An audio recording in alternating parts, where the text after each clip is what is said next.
sama Maggie, semua gua nggak ada hubungan dengan harta semuanya, karena semua harta sudah diberikan pada mereka semua masing-masing. Dan itulah yang disebut orang yang tahu akan keadilan.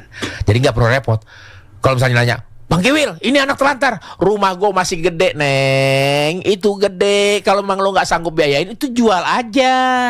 Rumah jual aja. Kan semuanya kan lo yang punya. Lo minta sama gue kan nggak berebut harta waris. Anak buat Bang Kiwil itu nggak benar. Sangat. Nggak benar. Sekolah lancar, makan cukup. Iya. Rumah ada. Iya, rumah ada. Kesehatan juga terjamin. Oke. Dan denger ini komentar, jadi gue malah berpikir, kok malah Kiwil malah kayak suami. Mungkin istrinya aja banyak misalnya. Iya banyak memang, istri saya memang banyak. Cuma kalau dia ngomongin kayak gitu, Kiwil gak ninggal apa-apa. Lo selama ini gue kerja buat siapa? Buat anak, istri. Lah ada kelebihan duit, ada apa ini. Kan suami kan cari kerja untuk pengelolaan uang, diserahkan sama istri. Oke, Mbak Rohima dengar pernyataan seperti itu, apa yang mau dikomentarin, Mbak? Gregetan. Gregetan. Apa? Satu yang bikin gregetan apa? Gini deh, Bang Kiwil jangan ngomong aja gitu loh. Saya ditinggalin dengan kondisi rumah besar, tapi belum rapih sama sekali. Dan saya ditinggalin sama Bang Kiwil, nggak ada duit sama sekali, gitu loh Kak Ros. Tidak meninggalkan tabungan Bang Kiwil ke saya, tidak meninggalkan apapun itu yang bisa buat saya bisa mencairkan setiap hari, gitu loh. Tapi asuransi pendidikan ada benar? Oh, udah lama saya ambil dari abang kelas 4 SD. Karena Bang Kiwil kan kalau ngasih, entar enggak. Saking saya keselnya ya udah saya putusin gitu asuransi gitu loh. Nah terus pada saat itu kondisi saya kecelakaan gitu loh Kak Ros. Nggak bisa kerja.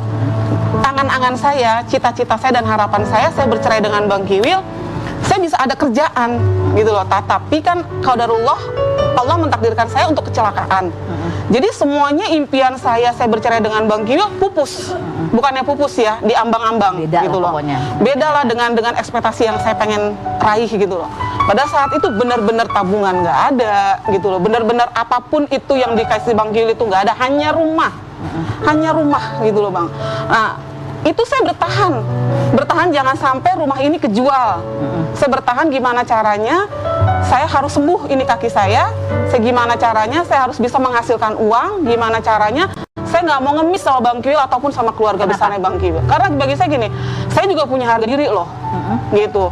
Saya perempuan Betawi, gitu kan. Bagi saya untuk nadah aja, saya dari dulu sama Bang Kiwil aja saya nggak pernah nadah, gitu kan.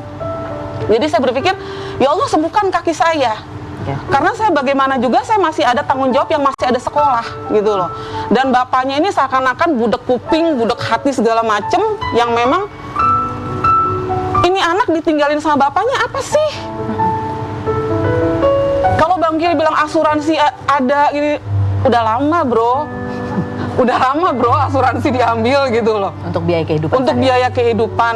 Dan pada saat 2 tahun pandemi, saya berusaha untuk menemani Bang Kiwil. Masih menemani Bang Kiwil. Pandemi ya.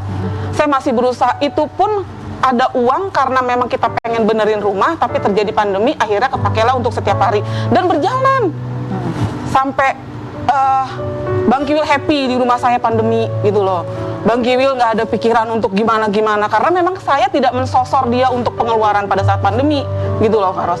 Jadi kan kita sudah habis tuh sama pandemi gitu loh. Jadi Mbak Rohima kan, kalau Mbak Rohima ada kerjaan. Ada kerjaan. Jadi kalau gitu serta-merta hanya mengandalkan Bang Kiwil nggak juga ya? Selama pernikahan nggak? Iya, selama pernikahan waktu itu kan saya di-cut sama Bang Kiwil nggak boleh kerja. Sampai tahun 2017, sampai Bang Kiwil datang sendiri ke sekolahan, minta sama kepala sekolahnya untuk memberhentikan saya. Gitu loh. Ingat nggak Bang Kiwil? Kalau nggak inget, saya ingetin lagi. Ya, gitu loh. 2017, saya udah asik-asik saya ngajar dari tahun 2010. Saya asik-asik ngajar lagi nih Kak Ros, gitu loh. Tiba-tiba 2017, Bang Kiwil langsung ke kepala sekolah. Suruh berhenti saya. Dan saya sampai di rumah, saya masih nggak mau berhenti tuh Kak Ros, gitu loh. Saya masih ngajar, saya masih berusaha pakai seragam. Saya pamit jam 5:30 kurang, 5:30 subuh. Saya pamit, saya mau jalan. Buka baju kamu, ganti baju kamu. Enak nggak Kak Ros? Enggak. Tiba-tiba sekarang saya begitu udah cerai, dituntut saya harus mengeluarkan biaya dengan kondisi kaki saya masih seperti ini, gitu loh. Rumah udah waktu itu kan sempat Udah kejual. Alhamdulillah udah kejual, tapi kejual dengan harga yang bener-bener di bawah banget Karos gitu loh. Nah, rumah dan tanah itu kan Mbak Brawima pernah cerita ya. Iya. Itu apakah semuanya memang biaya dari Bang Kiwil atau sebenarnya Mbak Enggak, Brawima juga kalau ada? tanah, saya tanah pure, itu saya boleh nabung antara uang saya sama uang Bang Kiwil. Oke, berdua jadinya. Maaf Bang Kiwil waktu jadi artis yang kelas atas, bukan hanya saya aja yang merasakan duitnya Bang Kiwil, gitu loh. Siapa lagi? Banyak. Oh, banyak. Banyak gitu loh. Jadi 100% uang Bang Kiwil nggak hanya ke saya, dan saya tidak pernah mengatur uang Bang Kiwil tiap mau kasih ke siapa, karena Bang Kiwil gini, apa yang Bang Kiwil dapat itu tiap bulan atau tiap iklan segala macam, saya nggak pernah tahu Karos, nggak pernah tahu pendapatannya dia berapa. Saya hanya dikasih sebulan sekian yang cukup untuk pengeluaran anak-anak, pengeluaran rumah, dan sisanya saya tabung.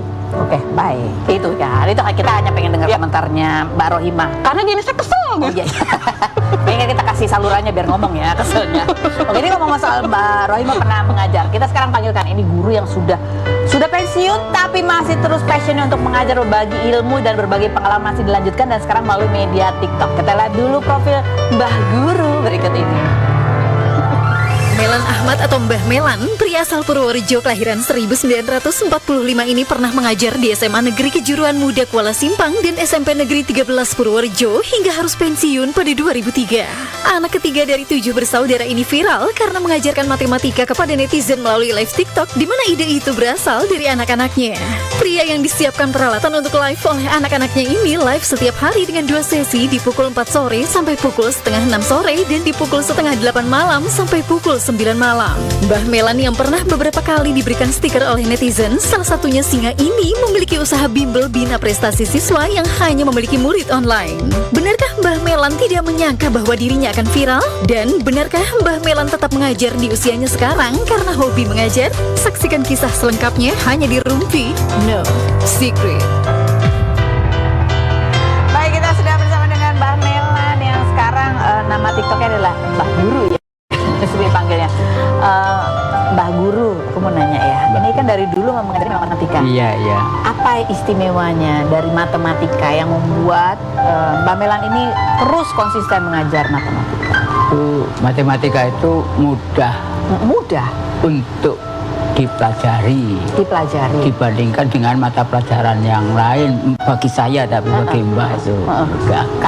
Karena ya dari zaman dulu sampai sekarang itu yang namanya matematika nggak ada perubahan.